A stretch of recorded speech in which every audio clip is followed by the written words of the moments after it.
யாராவது வந்து கேட்டா மோகன் மேல தூங்குறான், மோகன் படிச்சுக்கிட்டு இருக்கான்னு பேரை சொல்றேன். அசிங்கமா தெரியல? பின்ன வேற எப்படிதான்டா சொல்றது? துரை தூங்குறார், துரை படிச்சுக்கிட்டு இருக்கார் அப்படின்னு சொல்லு. இனிமே அப்படியே சொல்றேன். அதுக்கிட்ட காலம்புற எங்க வந்து உன் கல்யாண விஷயமா ஏற்பாடு செய்திருக்கிறேன். I don't like.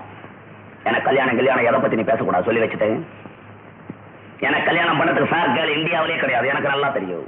வேற எங்க பாத்துருக்கிற? நான் பிரான்ஸ்ல ஒரு கிளப்ல இருக்கவளை ஃபிக்ஸ் பண்ணிருக்கேன். அவளதான் மேரேஜ் பண்ண போறேன். எனக்கு தமிழ்நாட்டு பொண்ணு தேவையில்லை. ஏண்டா தம்பி இப்படி எல்லாம் பேசலாமா? உங்க மாமா வேதரத்னம் இருக்கிறாரு, அவர் பொண்ணு சந்திரான்னு ஒரு பொண்ணு இருக்கிறா, அழகா இருக்கிறா, மூக்கு மூலியமா இருக்கிறா. அவளை நான் கல்யாணம் பண்ணிக்கணும். அதுக்காக இங்க வந்து எனக்கு தொல்லை கொடுக்குறேன். கல்யாணமா கல்யாணம் கல்யாணம் எதுக்கு பண்றதுன்னே இந்தியாவில இன்னும் சரியா தெரியாது. எனக்கும் வயசாய் போச்சு இல்ல? உனக்கு வயசாயிருச்சுன்றதுக்காக நான் கல்யாணம் பண்ணிக்கணும் இல்ல? என் மூச்சு இருக்கிறப்ப எப்படி ஒவ்வொருத்தர் மூச்சுக்கும் கல்யாணம் பண்ணிக்கிட்டு என் மூச்சு என்ன வருது? மோகன், நீ கல்யாணம் செய்துக்கு